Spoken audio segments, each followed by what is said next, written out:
Donc, merci beaucoup pour cette invitation. C'est un plaisir de pouvoir m'exprimer devant vous. Donc, effectivement, Olivier Radou, je suis directeur d'Equitia, nouvellement baptisé, puisque jusqu'à début février, on s'appelait Occitanie Data, non pas Data Occitanie, mais c'était presque dans le bon ordre, Magali. Mais on, on- je représente en fait une structure qui est un peu atypique dans le paysage, qui existe depuis maintenant un peu plus de 3 ans, puisque on s'est créé janvier 2019, qui a cette spécificité de rassembler, alors un peu à la mode d'un think tank, de rassembler des structures de formes juridiques différentes, donc publiques et privées, à la fois aussi bien des collectivités que des institutions publiques, que des clusters et pôles de compétitivité, des associations, les instituts de recherche, le monde de la recherche, le monde académique et le monde privé, depuis la start-up jusqu'au grand groupe international. Donc, c'est tout cet ensemble de structures et de façon transsectorielle. Là où aujourd'hui, la data, alors, nous, on est plus axé data, mais évidemment, data et IA sont liés, on va pas refaire l'histoire. Euh, Là où le monde de la data est plus organisé aujourd'hui, peut-être en silo, en vertical métier, nous, on a fait ce pari d'avoir une approche transsectorielle. Donc, c'est bien notre spécificité. Et ce qui est à l'origine d'Equitia, ex-Occitanie Data, c'était un constat commun fait par l'ensemble de ces acteurs. C'était de se dire que cette économie de la donnée est pleine de promesses, mais pour ça, il faut tout simplement pouvoir accéder, partager, utiliser ces données, puisque si on les garde dans un coin, elles ne servent évidemment à rien. Et pour ça, il y avait plein de freins à lever. Et donc, je pense qu'on on aura le temps de revenir sur des exemples concrets durant cet échange, cette heure d'échange. Mais l'idée, c'était bien ça, de pouvoir lever les freins qui empêchent la confiance, puisque sans confiance, on n'arrive pas à grand-chose. Et confiance sur avec l'ensemble des acteurs et des usagers. C'est aussi important. On parlait des citoyens tout à l'heure. Et donc, c'est ça qu'on a entrepris de travailler, nous, depuis 3 ans. Alors, à la mode, effectivement, d'un think tank, à la mode aussi, peut-être un peu plus proactif, puisqu'on est en capacité aujourd'hui de réaliser des prestations. Equitia, c'est une équipe de 7 personnes et une soixantaine de membres désormais, là où il y en avait 17 à sa fondation en 2019. Donc voilà, peut-être qu'on rentrera un peu dans le détail tout à l'heure, mais en gros, c'est ça, c'est cette structure qui fait le pari, je dirais, de l'intelligence collective, dans l'esprit de coopétition. C'est aussi un terme un peu à la mode, mais nous, on le pratique réellement, et en se disant que l'enjeu, si on veut que ces usages de la donnée se fassent et se fassent bien, il faut travailler dans un cadre, un axe, et c'est bien ce qu'on met en place, nous, éthique, qui permet donc la confiance, éthique, équitable et souverain.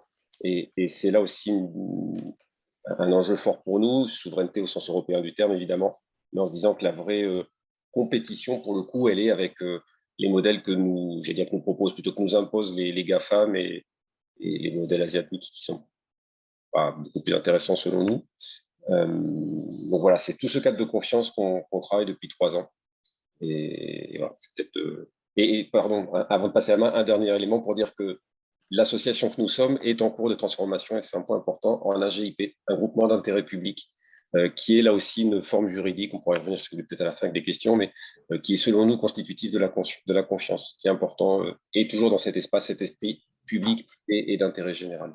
Donc, je pense que c'est des visions très complémentaires avec Olivier, puisque nous, on est donc un think tank d'origine, donc qui a été fondé en 2000, on a 20 ans maintenant, et on est un think tank généraliste. Donc, c'est-à-dire qu'on a, disons, 3 principales missions par ordre de chronologique dans la construction de nos travaux, qui sont premièrement être un espace d'échange, de réflexion entre différents acteurs sur des thématiques données.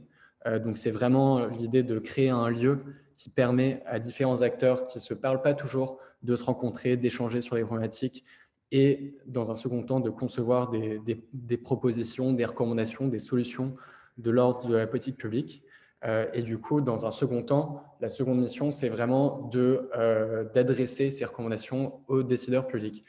Donc, la mission cœur du think tank de façon générale et de l'Institut Montaigne en particulier, c'est de pouvoir mener des travaux de réflexion assez longs, donc sur un an et demi, sur des problématiques qui nous semblent être prioritaires de nature de politique publique, avec un ensemble d'acteurs très large pour aboutir à des recommandations très concrètes qui vont pouvoir faire avancer les choses, les politiques publiques, dans le bon sens. Et lié à ça, il y a une troisième mission qui est une mission portée par un grand nombre de think tanks et encore une fois par l'Institut Montaigne en particulier, qui est celle d'être un élément permettant d'éclairer, de structurer, de nourrir le débat public. Donc pas uniquement s'adresser aux décideurs, même si la mission principale est de faire avancer les politiques publiques, mais aussi d'apporter une forme de structuration du débat public. Et c'est là où justement il y a tout cet élément de pédagogie, de sensibilisation, de formation qui prend historiquement la forme de contenu qu'on publie et qu'on fait circuler, mais qui prend aussi d'autres formes et on pourra peut-être y revenir dans un second temps dans le cadre de cette formation qu'on a développée et qu'on porte depuis près de 2 ans maintenant. Mais peut-être simplement pour préciser, donc je le disais, l'Institut Montaigne, c'est donc un think tank, on est une association loi 1901 qui travaillons avec beaucoup d'acteurs différents, beaucoup d'acteurs privés, donc notamment ceux qui nous financent, beaucoup d'acteurs publics et du monde académique et associatif aussi. Et je disais, on est un think tank généraliste et au sein du think tank, moi je m'occupe donc de toutes les thématiques liées aux enjeux numériques, donc qui sont multiples et prennent beaucoup de formes différentes. Et la façon dont on opère, dont on priorise les sujets sur lesquels on travaille, c'est vraiment d'avoir des échanges avec le plus de personnes, de structures possibles pour déceler les points de difficulté et ensuite consacrer du temps de réflexion, la mobilisation de ressources internes, externes, pour y apporter des solutions, quel que soit le format. Donc, traditionnellement sous la forme de rapports avec des recommandations, mais aussi avec des formations en ligne, et on pourra y revenir dans un instant. Alors justement, est-ce qu'on peut aller de manière plus détaillée sur les communs que vous produisez pour structurer ces démarches d'innovation? Cet esprit des communs qu'on partage et qu'on essaie de pratiquer, moi je vais vous prendre 2 exemples dans ce qu'on fait, qui peuvent être assez concrets. Il y a donc un de nos piliers, c'est la partie éthique. C'est une approche éthique des usages des données, du partage de la donnée. Alors éthique évidemment au sens large. Il y a bien sûr les enjeux de protection des individus. Bon, il y a tout ce qu'on connaît autour du RGPD, etc. Mais l'éthique, c'est aussi l'impact environnemental du numérique et traitement de la donnée. Et c'est un enjeu qui n'est pas mince. C'est l'explicabilité sur le fonctionnement des algorithmes. Mais là aussi, ce n'est pas toujours simple. C'est les problématiques de biais dans les sets de données. C'est l'inclusion des citoyens. C'est la répartition équitable de la valeur créée. Voilà. Tout ça, pour nous, c'est une approche éthique. C'est ce qu'on porte depuis le début. Et du coup, nous, on l'a travaillé et ça permet du coup de construire une notion commune et partagée avec les membres de notre écosystème de plusieurs façons. Donc, d'abord à travers une charte. Dès le début, on a fait le constat que s'il existait des chartes, des textes sur l'éthique de l'intelligence artificielle, notamment par exemple la déclaration de Montréal sur l'IA ou les guidelines européennes, sur l'usage des données, c'était plutôt assez vide. En tout cas, de la façon transsectorielle telle qu'on l'imaginait. Il y avait, qui était antérieure à nos travaux, la charte de la donnée métropolitaine de Nantes, mais qui est circonscrite à la donnée métropolitaine. Et nous, on voulait un texte qui soit vraiment large, dans les usages le plus large possible. Donc, on a travaillé à élaborer une charte éthique des usages des données. Qu'on a fait d'abord avec un travail en s'associant, nous, notre équipe, on a une éthicienne spécialiste de la donnée, et en travaillant avec une équipe de recherche, une unité mixte INSERM, Université fédérale de Toulouse, avec une spécialiste, Emmanuelle Riel-Sebag, qui est directrice de recherche et spécialiste de l'éthique de la donnée de santé, l'éthique de la santé, qui est experte européenne.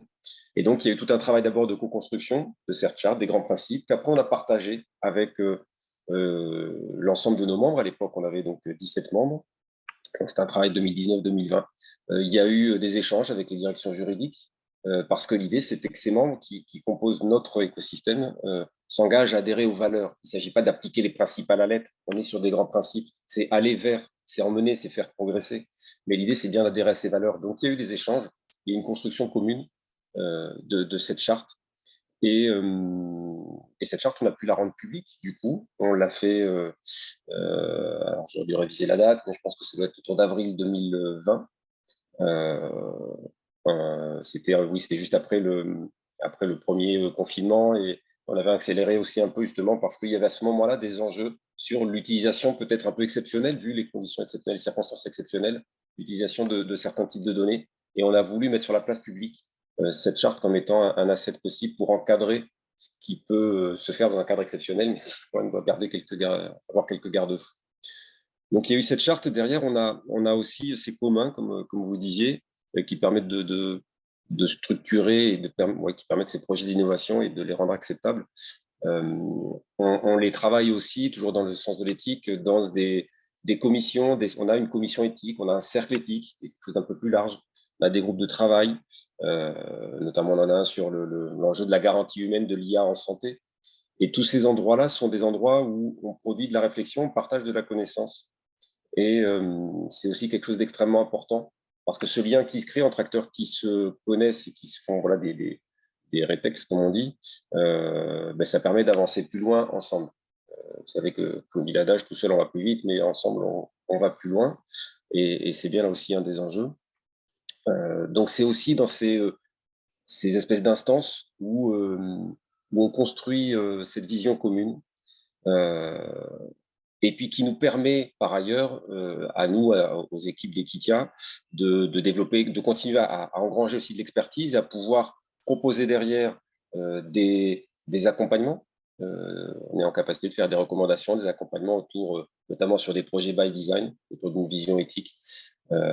Et ça nous a permis d'aller encore un step plus loin, qui est une labellisation. On propose depuis un petit mois un label éthique de solutions numériques. Alors là où nos accompagnements, on était plutôt sur de l'éthique by design, des projets sur des use cases. Là, c'est un label sur des solutions en production qui sont matures, solutions numériques utilisant de la donnée, du partage de la donnée. Et donc là, on vient de le lancer en mode bêta test. Et tout ça, c'est le prolongement, c'est de la construction commune.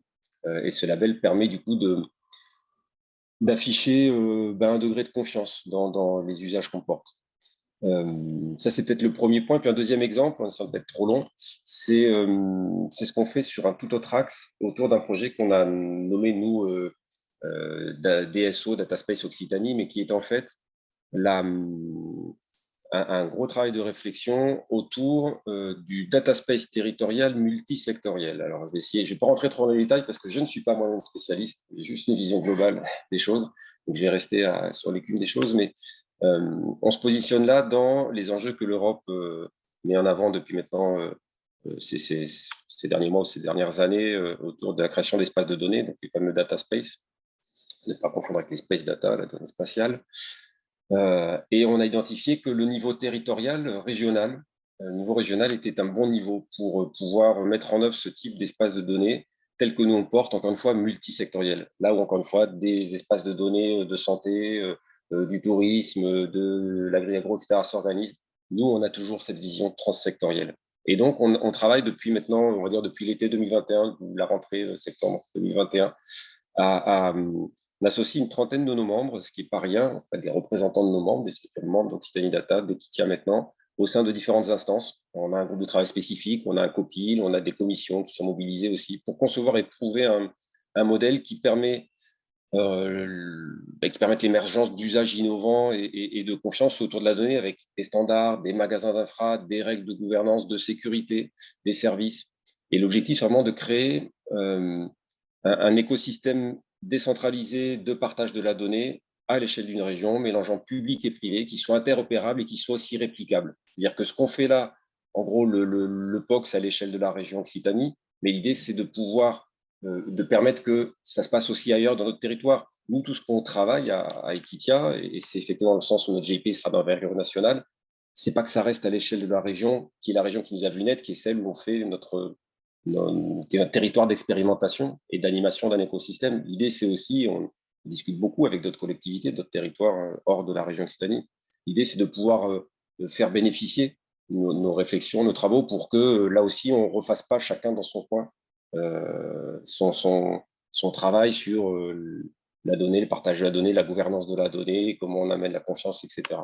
Donc là, sur ce travail du data space, voilà, on a mis autour de la table les bonnes volontés nous ont mis à disposition nos membres. Donc certains, ça peut être des UX designers, d'autres des architectes data, des juristes. Voilà, il y a des économistes de la donnée qui chacun va apporter un peu sa vision, sa connaissance pour qu'on construise ensemble des notions de gouvernance de ce que peut être ce data space multisectoriel, data space territorial. Et donc voilà, on a travaillé. Au début, c'était définir une promesse. Déjà, on part d'une promesse qui est la promesse qu'on veut réaliser avec ça. Ensuite, identifier le cadre dans lequel, notamment réglementation européenne et autres, et on parle aussi de Gaia X, etc., dans quel cadre ça vient se mettre. Et puis après, on a travaillé sur la maquette fonctionnelle. Là, on est en train de faire une maquette architecturale. Derrière, il y aura la question des modèles économiques. Et tout ça, on le fait vraiment ensemble. Et ça permet aussi des choses intéressantes. Et je vais en terminer là. Je vais laisser la parole à Milo. Je ne monopolise pas, mais ça permet aussi des choses intéressantes, c'est qu'au sein de ces groupes de travail, dans les liens qui se créent, les connexions qui se font, les échanges qu'il y a, en fait, des structures qui peut-être se connaissaient ou se connaissaient un peu, quoi, voilà, c'est à peu près ce que chacun fait, mais là, le découvre l'un peut amener une brique techno, l'autre une infra, etc. Mais on arrive aussi à créer du lien, de la connexion pour d'autres types de projets par ailleurs.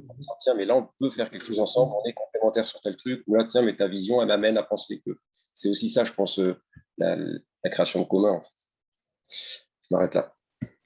Merci beaucoup et sans doute que tout ça a pu prendre forme parce que ça fait des années que vous développez cet état d'esprit partenarial, d'échange, d'ouverture. Ça permet, alors je pensais en parler peut-être un peu plus tard, mais j'y reviendrai, mais c'est effectivement, la remarque est très juste, ça ne peut se faire que parce qu'il y a eu en amont un travail sur la notion de la confiance, en fait.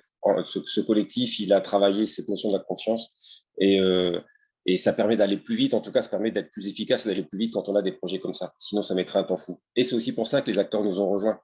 Euh, voilà, sans trahir de secret, une grosse ESN de niveau international qui est membre d'Equitia nous avait dit quand elle est venue nous rejoindre, mais moi en fait j'avais un projet à l'échelle de l'agglomération toulousaine mélangeant du public, du privé, pas des acteurs publics, des acteurs privés, sur un sujet de mobilité. J'ai mis 18 mois juste à contractualiser, à ce qu'on s'entende pour contractualiser avant de pouvoir commencer à travailler sur le projet.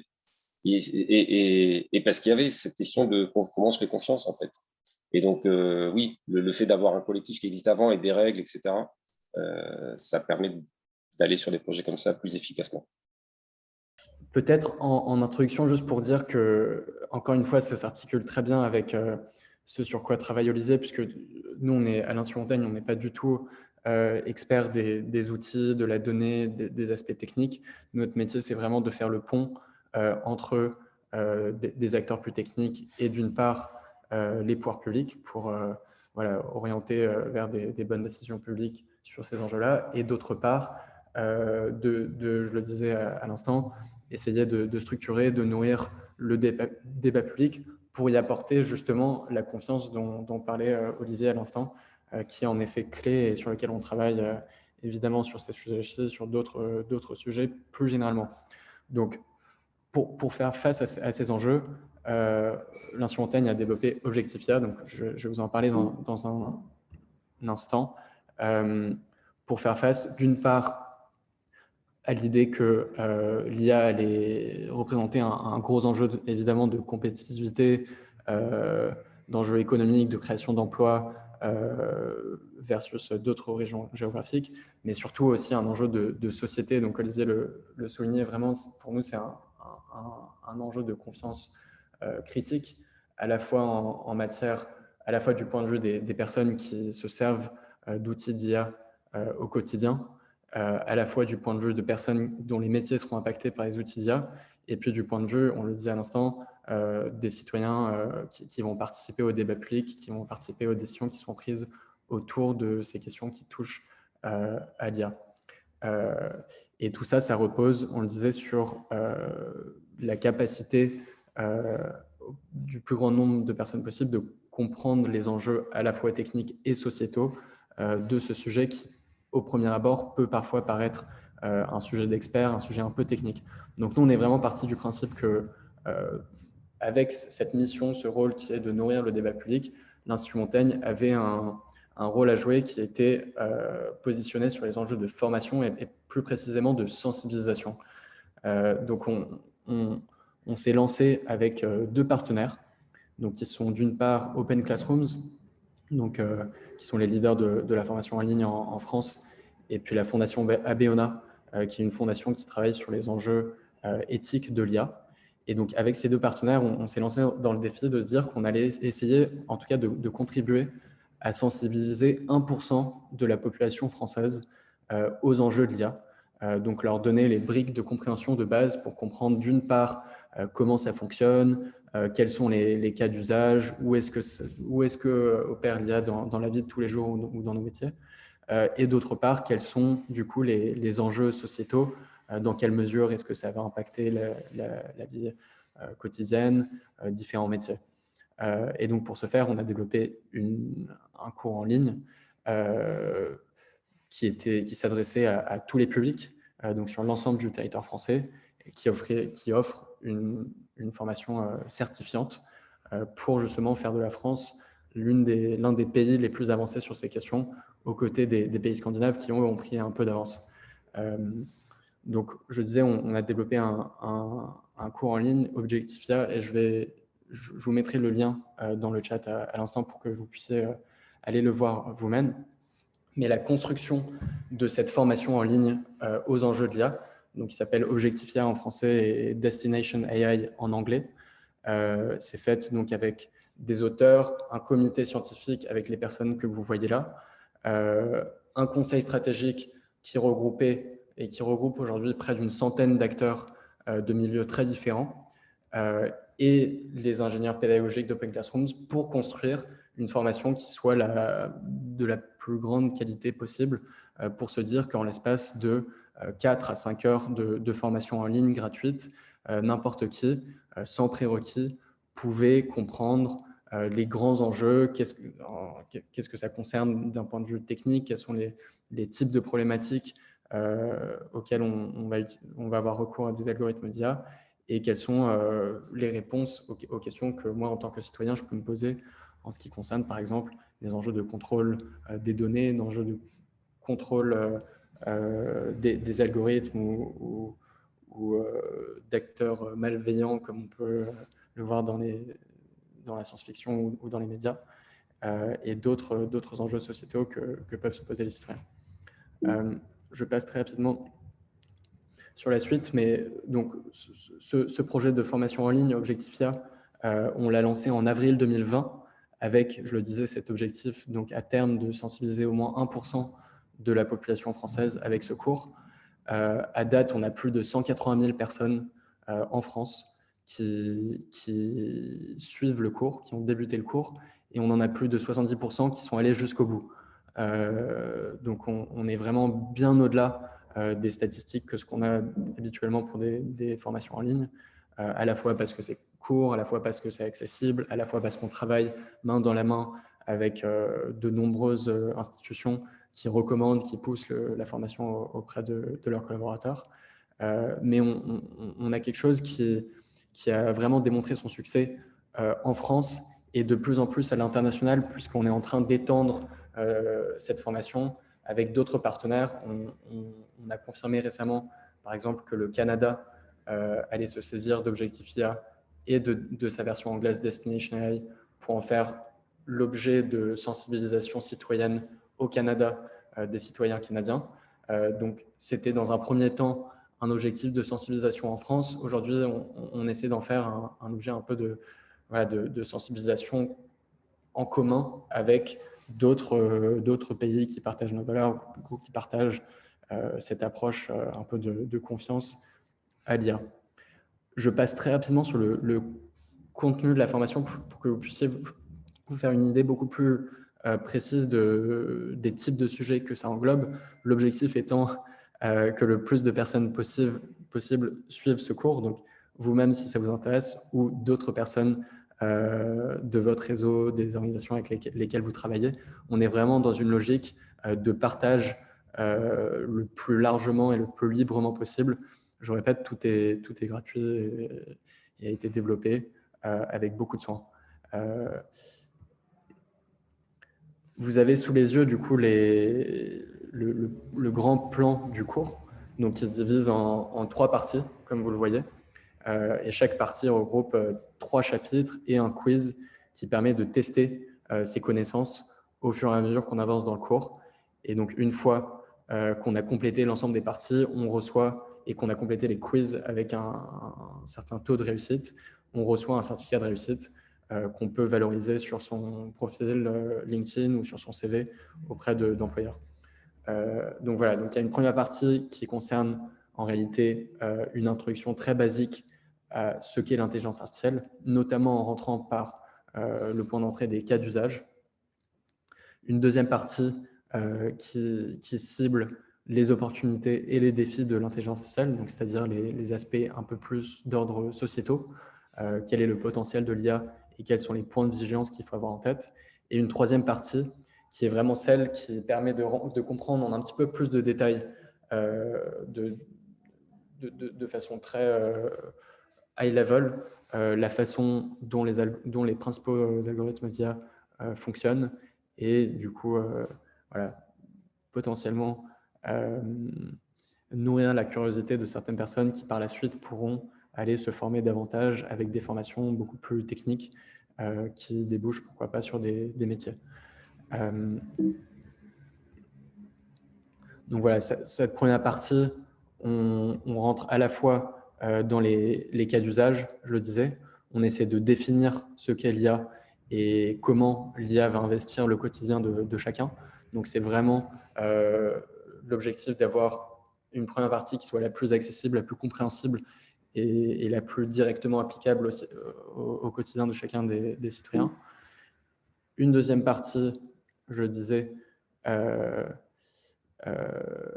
qui appréhende en réalité les différents, les différents domaines ou les différents termes qui circulent concernant l'IA pour clarifier tout ça dans l'esprit des personnes qui suivent le cours. Et un troisième chapitre de cette première partie où l'enjeu est de démystifier, de décrypter un certain nombre d'idées reçues concernant l'IA. Donc là, l'objectif, c'est de répondre aux fausses idées qui peuvent être présentes dans les esprits pour donner une version beaucoup plus neutre et beaucoup plus factuelle de ce qu'est l'IA. Dans la seconde partie du cours, qui concerne du coup les enjeux sociétaux de l'IA, il y a donc une première partie qui concerne les points de potentiel, enfin qui donne des exemples de domaines dans lesquels l'IA a aujourd'hui un gros impact ou pourrait demain avoir un gros impact. Donc la santé, l'éducation en domaine un peu plus de l'ordre du potentiel et puis écologique. Un second chapitre sur les enjeux sociétaux qui là sont plutôt les points de vigilance, donc non pas les idées reçues, mais les points de vigilance auxquels on doit réellement faire attention, que ça concerne l'utilisation des données, que ça concerne l'enjeu de décisions algorithmiques et de biais qui peuvent s'insérer dans les algorithmes qu'on utilise, sur les enjeux d'information et de désinformation, et puis sur les enjeux écologiques. Donc rappelez voilà, que le fonctionnement de l'IA a un coût écologique dont il faut être conscient. Et un troisième chapitre donc, de cette partie sur les enjeux sociétaux qui porte sur la question des évolutions du monde du travail. Donc essayer de donner une vision un peu plus neutre et factuelle sur que nous disent les différentes études qui ont été menées sur l'impact que pourrait avoir l'IA sur nos métiers de façon générale.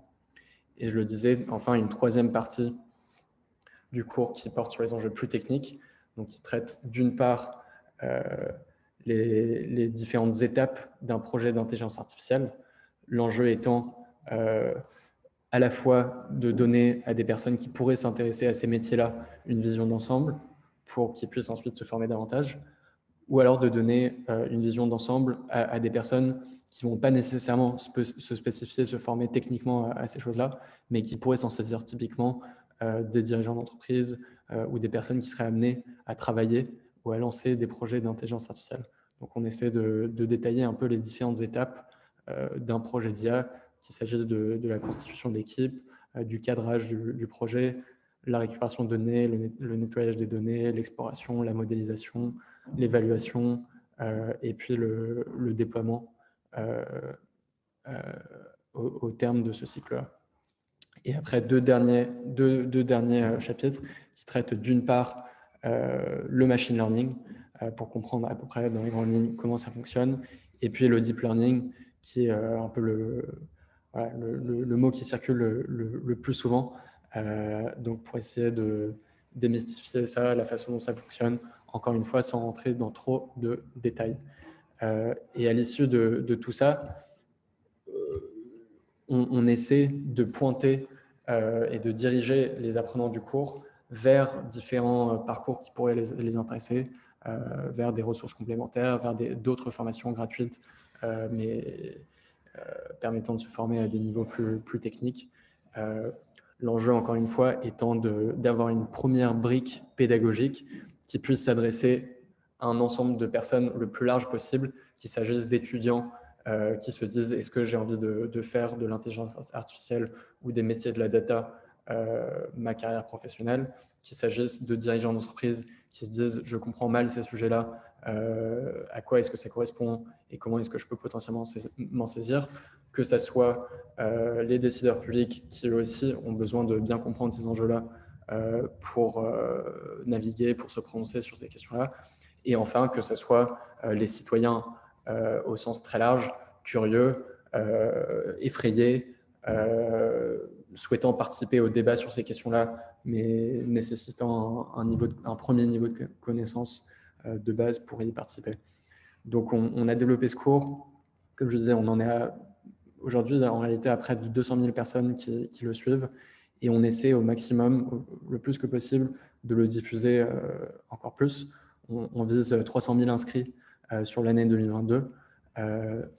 Grâce, par exemple, au Canada, je le disais, grâce à la gendarmerie nationale qui a, à date, formé 100% des gendarmes de France. Donc, on en est à 99 000 gendarmes formés en France, grâce à la police nationale aussi qui monte en force là-dessus, à La Poste qui a pris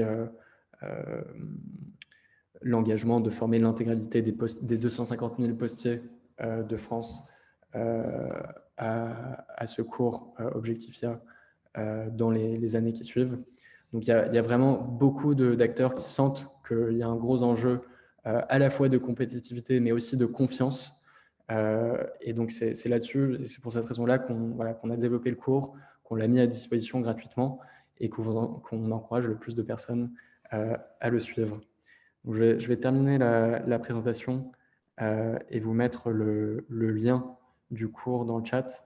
Mais tout ça pour dire que l'Institut Montaigne s'est positionné et a consacré vraiment beaucoup de temps et de ressources à cet élément qui nous paraissait clé, qui est la sensibilisation, la formation de base au plus grand nombre de citoyens possible, et qu'on continue à le pousser de façon, je pense, très complémentaire à d'autres initiatives de confiance qui existent, comme celle que vous présentez, Olivier.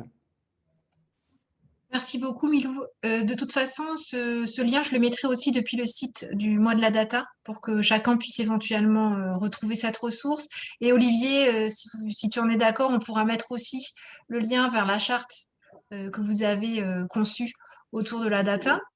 Avant qu'on puisse rentrer dans la phase d'échange avec les personnes qui nous suivent, je vous propose là, sur les 5 minutes qui nous restent avant 17h15, on a beaucoup parlé de confiance et on voit aussi que ce que vous produisez, ce sont en fait des communs.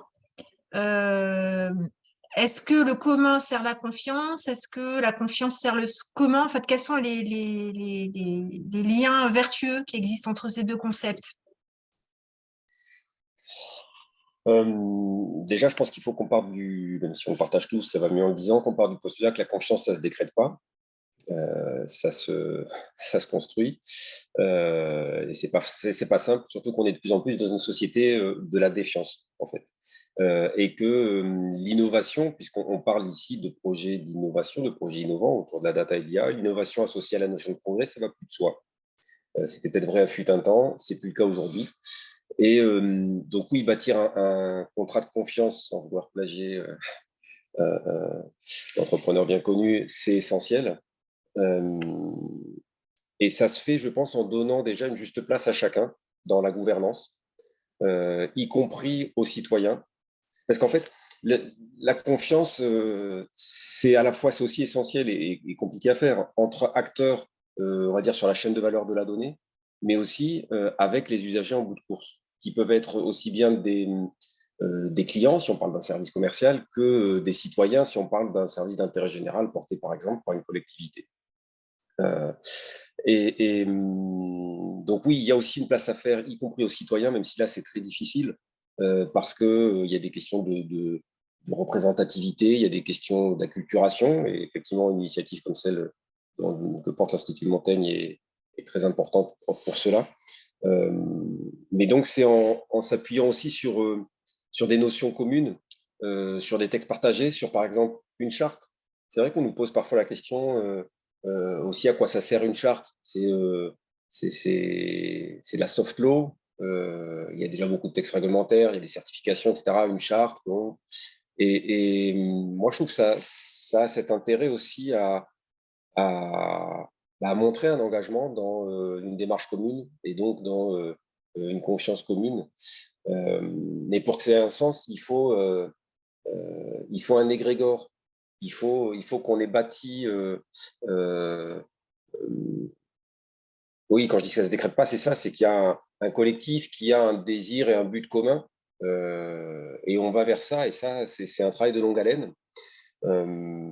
Et peut-être, pour pas être trop long, c'est, je trouve, l'intérêt de la démarche qui a eu lieu en Occitanie, là où, et je salue en ça la région, qui est un des acteurs, la région Occitanie, entité administrative, qui est un des acteurs d'Equitia, mais Equitia n'est pas, de même qu'Occitanie Data avant, n'est pas un satellite de la région. Mais la région Occitanie a fait le pari de travailler non pas de mettre en place une infrastructure et de se dire après comment on va la gouverner, qu'est-ce qu'on fait, etc.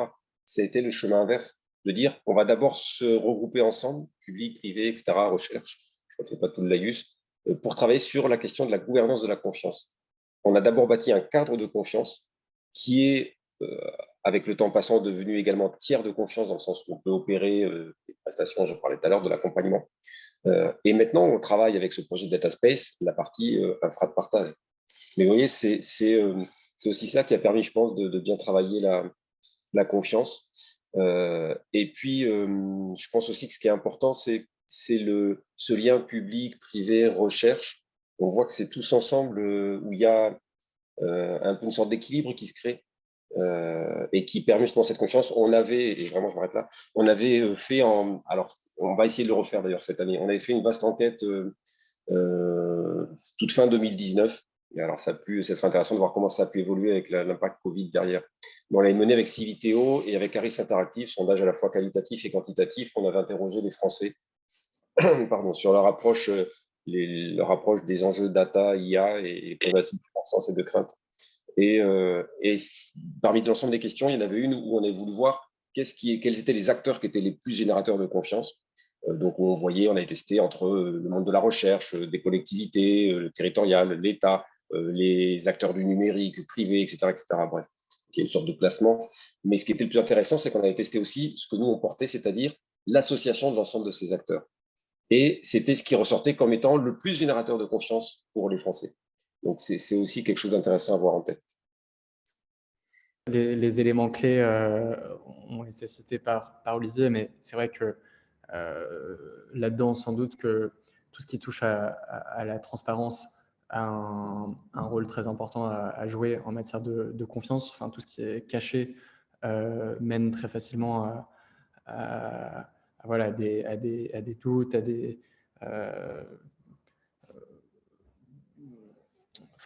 une défiance très facilement. Donc, c'est là où et la transparence se joue à plusieurs niveaux. Nous, on travaille dessus un petit peu plutôt sur l'aspect réglementaire et lien avec les pouvoirs publics dans le cadre de ce qui se met en place en ce moment au niveau de la Commission européenne autour de la régulation de l'intelligence artificielle.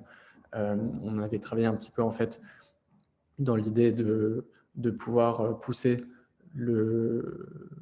l'auditabilité d'entreprises qui développent ce type d'algorithme. Donc de se dire qu'il y a des tiers qui vont venir scruter la façon dont ils développent ces algorithmes-là, et avoir de la transparence et de l'indépendance à ce niveau-là. Mais la transparence, ça ne suffit pas, puisque voilà, on peut avoir toutes les données, toutes les informations qui soient mises en ligne. Si les personnes n'ont pas les outils pour comprendre ce qu'on leur explique, là aussi, on aura un problème de défiance. Et donc, c'est plutôt sur cet aspect-là de compréhension pour lutter contre la défiance qu'on travaille avec l'initiative Objectifia, en se disant qu'il y a une corrélation assez étroite entre plus de compréhension et moins de défiance envers les objets en question. Donc voilà, c'est un peu sur ces deux éléments-là qu'on travaille. Et après, je pense qu'il y a peut-être un troisième élément qui est vraiment relatif au commun, qui est au-delà de la transparence et puis de la compréhension, avoir une vision partagée, une mise en relation, des échanges de façon un peu continue entre acteurs pour créer ce cadre de confiance avec les différents acteurs. Donc voilà, ça peut très bien passer aussi bien par des mises en relation, des projets communs, que par une vision un peu partagée au niveau de ce qu'est l'IA, ce qu'on souhaite en faire, comment on souhaite la réguler au niveau de notre société.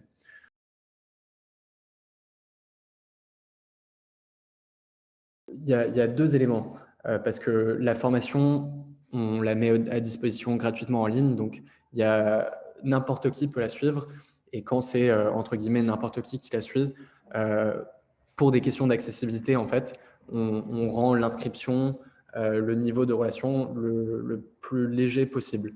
Donc on n'a pas de suivi très précis à ce niveau-là. En revanche, le second niveau sur lequel on essaie de faire l'effet levier et de diffuser la formation, c'est en travaillant avec des partenaires.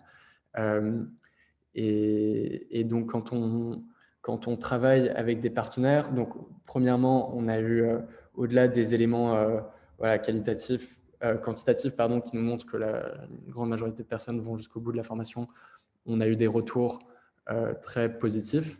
On sait que, par exemple, alors je prends un exemple très concret qui est celui de La Poste, où La Poste ont une stratégie un peu de transformation digitale assez poussée au niveau du groupe, avec plusieurs échelles. Donc, une première échelle qui concerne la sensibilisation massive de l'ensemble de leurs collaborateurs avec Objectifia. Et puis ensuite, ils ont d'autres échelles qui sont par exemple des parcours de reconversion de personnes qui travaillaient auparavant dans des métiers très éloignés, des métiers de la data, de l'IA ou autres, où ils vont les accompagner vers d'autres postes qui se créent au sein de La Poste. Et donc, dans ce cadre-là, la formation Objectifia sert de première étape d'orientation pour que les personnes puissent se former à ça, voir si ça les intéresse, pour qu'ils puissent ensuite se reconvertir dans un second temps. Deuxième élément, c'est peut-être de dire que je le disais qu'à la fin, donc dans la conclusion du cours, on met à disposition un certain nombre de liens vers des formations techniques, enfin des formations en ligne qui ne sont pas de l'ordre de la sensibilisation, mais vraiment de la formation au développement et au déploiement d'algorithmes d'intelligence artificielle. Et sur l'ensemble des personnes qui ont suivi et complété le cours, il y en a à peu près 2% qui ont cliqué sur la formation proposée par Open Classrooms du point de vue plus technique. Donc, ça, c'est uniquement l'un des liens qu'on propose dans l'ensemble des cours et c'est le seul qu'on arrive à suivre.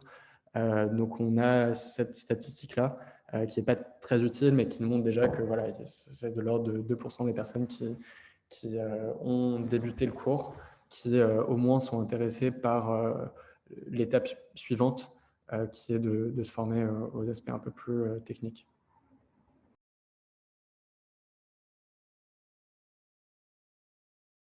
C'est sûr que c'est inclus dans les groupes de réflexion. L'Europe notamment, hein, depuis 2 ans maintenant, développe beaucoup de projets de réglementation, Data Governance Act, Data Act, AI Act, d'IMA, enfin, nous avons toute une palanquée alors qu'ils sont pour l'instant encore en format projet, qui ne sont pas encore arrêtés définitivement et publiés, contrairement au RGPD qui lui s'applique, on connaît bien maintenant. Mais donc oui, évidemment, c'est à prendre en compte, ça c'est impératif, ça s'impose à nous de toute façon. Nous, on est même en amont, c'est-à-dire qu'on participe tous ces projets de règlement européens. Il y a des consultations qui sont ouvertes, donc nous, on y répond pour essayer d'amener notre vision et, entre guillemets, essayer d'influer un petit peu ce que ça peut devenir par la suite. Mais sur la question que pose Élise, qui est assez précise, est-ce une source de confiance pour les citoyens? Je pense que ça peut l'être, mais ça nécessite encore une fois pas mal d'explications. C'est-à-dire, et là, il y a un énorme travail à faire. Hein. On en est très loin encore de résultats positifs là-dessus. Si on prend le RGPD qui existe maintenant, alors, je vais peut-être dire une bêtise, mais je crois que c'est depuis 2018,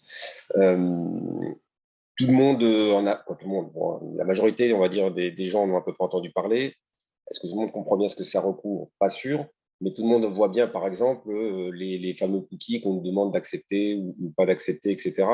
De là à ce que les gens comprennent la possibilité qu'ils ont de pouvoir demander de récupérer leurs données, la portabilité, etc. Je pense que là, il y a encore un gap. Et pourtant, ce sont des enjeux énormes. Et c'est là où il y a un vrai travail à faire sur qu'est-ce que ça permet, ce fameux RGPD ou la réglementation derrière, sur reprendre la main sur nos données. Parce que nos données, c'est quoi? En fait, c'est un bout de nous. Et il y a un vrai travail. Là, je vais reprendre encore l'exemple de l'enquête qu'on avait fait faire avec Harris Interactive et en compagnie de Civiteo, où il y avait une partie de focus group, enquête qualitative. Et les échanges j'avais assisté à certains échanges qui étaient menés par une psychologue, une spécialiste. Les échanges étaient très intéressants. Il y avait un participant qui disait, on les interrogeait un peu sur justement cette approche de la donnée, comment ils l'utilisaient et comment ils faisaient aussi dans leur vie quotidienne avec le smartphone où on est tous tracés, où on utilise les outils Google, où certains ont leur compte Facebook, etc. Et où tout est gratuit, mais parce que le produit, c'est vous. Et c'est des données qui sont monétisées sans que vous le sachiez forcément très bien.